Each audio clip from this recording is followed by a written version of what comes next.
बोलो बजरंगबली भगवान की। क्या बात है।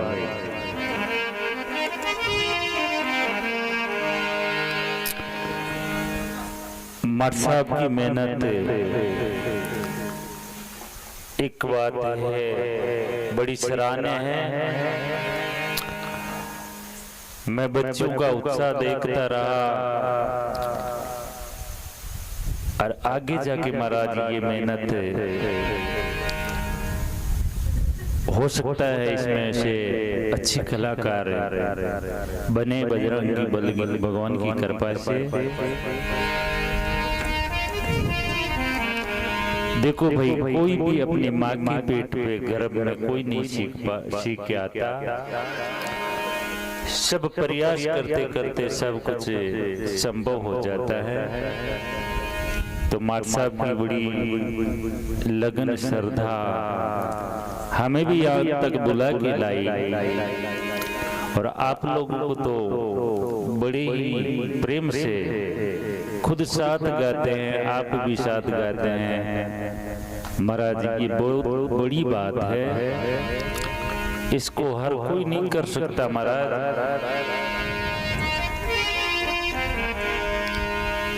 लेकिन थोड़ा सा आपको बदलना होगा। गाने के साथ साथ महाराज आपके विचार पवित्र हो, क्योंकि हमारी जिंदगी है जो महाराज विचारों पर निर्भर है। जब तक हमारे जो विचार है अगर ये नकारात्मक रहे तो आपका जो जीवन है ये बड़ा दुखमय बनता जाएगा। और अगर यही विचार आपके सकारात्मक हो जाए तो आपका जीवन स्वर्ग में जैसे सुख है वही सुख आप यहाँ प्राप्त कर सकते हो।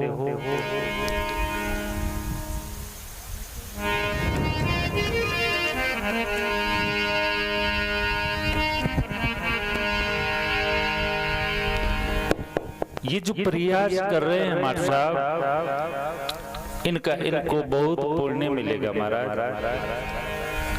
और आपका जीवन भी धन्य होगा। ये आपके लिए कोई बुरा कार्य नहीं कर रहे महाराज, आपको भक्ति से जोड़ रहे हैं, परमात्मा से जोड़ रहे हैं, आपका जीवन सुखमय हो। इस तरह का इनका प्रयास है। और जो ऐसा जो कर्म करता है महाराज, ऐसे कर्मों से उनके अंदर के जो भाव है, आपका तो भला हो या ना हो, लेकिन मार साहब का तो कल्याण अवश्य कर लेंगे। इस तरह और आप भी इनकी जो बातों को ग्रहण करेंगे। और जो कोई ये संत आपके बीच में बुलावे और उनकी थोड़ी थोड़ी आप गाने के साथ साथ वो बातों को भी आप जीवन में उतारे तो आपका जीवन बदल जाएगा। क्योंकि अपना जो मूल काम है वो हमारा इस आत्मा का उद्धार करना। ये जीव है ना हमारा, ये कई जन्मों से अलग अलग योनियों में कभी कीड़ा बना, कभी पतंगा बना, कभी हाथी, कभी कीड़ी, ऐसे ये जीव जन्मता मरता जन्मता मरता ये जो मनुष्य देह धारण किया। ये मनुष्य देह मिली किस लिए मिली कि आप इसमें भजन कर कर और इस जीव को सदगति दे सके। एक भजन इसमें सुने आप, बड़ा सुंदर भजन है, उसको समझना।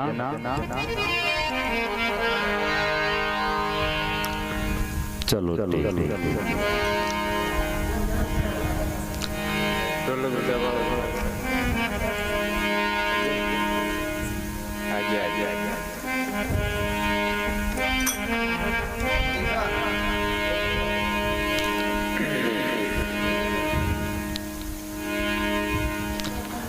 सत्संग से महाराज जीव को बड़ी शांति मिलती है। सत्संग में बैठकर हम परमानंद की प्राप्ति कर सकते हैं। परमानंद उसे कहते हैं जो उससे आगे कोई सुख नहीं, उसको बोलते हैं परमानंद।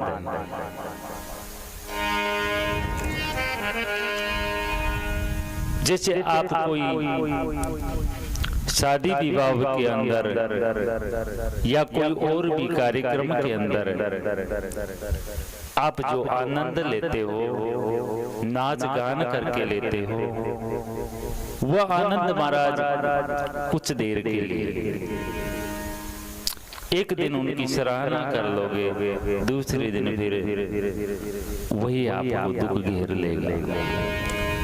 लेकिन सत्संग में बैठकर अगर महापुरुषों की वाणी को अगर आप श्रवण करोगे तो महाराज उस ज्ञान के द्वारा आपकी अज्ञानता मिट जाएगी, और अज्ञानता मिट जाएगी तो आपको महाराज हमेशा कोई किसी प्रकार का दुख आपके जीवन में रहेगा नहीं, क्योंकि ज्ञान एक ऐसी चीज है जो अपनी आसक्ति मिटाती है। अब आसक्ति हमारे जीवन में क्या है, जिसका हम संग करते हैं उसी को अपना मान लेते हैं। जैसे माँ के द्वारा हमारा जन्म हुआ, माँ की कोई एक लड़की और हो गई तो उसको बहन मान लिया, एक कोई लड़का हुआ उसको भाई मान लिया। ये अच्छी बात है, इस तरह का व्यवहार हमें निभाना भी है,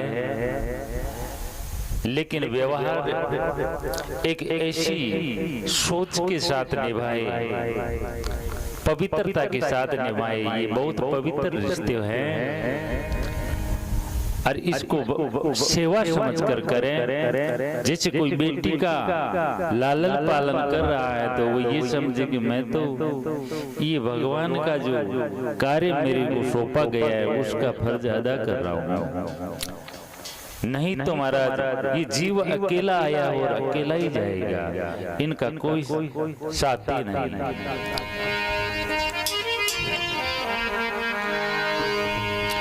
तो ये मानव जीवन को थोड़ा समझना है, और ये बड़ा सुंदर कार्य मार साहब आपके बीच में कर रहे हैं। ये आपके मानव जीवन को समझने के लिए ही इनका प्रयास है, नहीं कि ये आपको ऐसे मनोरंजन के लिए नहीं, ये तो आपको एक चलने के लिए, जैसे बच्चे को अंगुली पकड़ के चलाता है इस तरह आपके बीच में आपके बीच में गा के और आपको भक्ति मार्ग से जोड़ रहे हैं।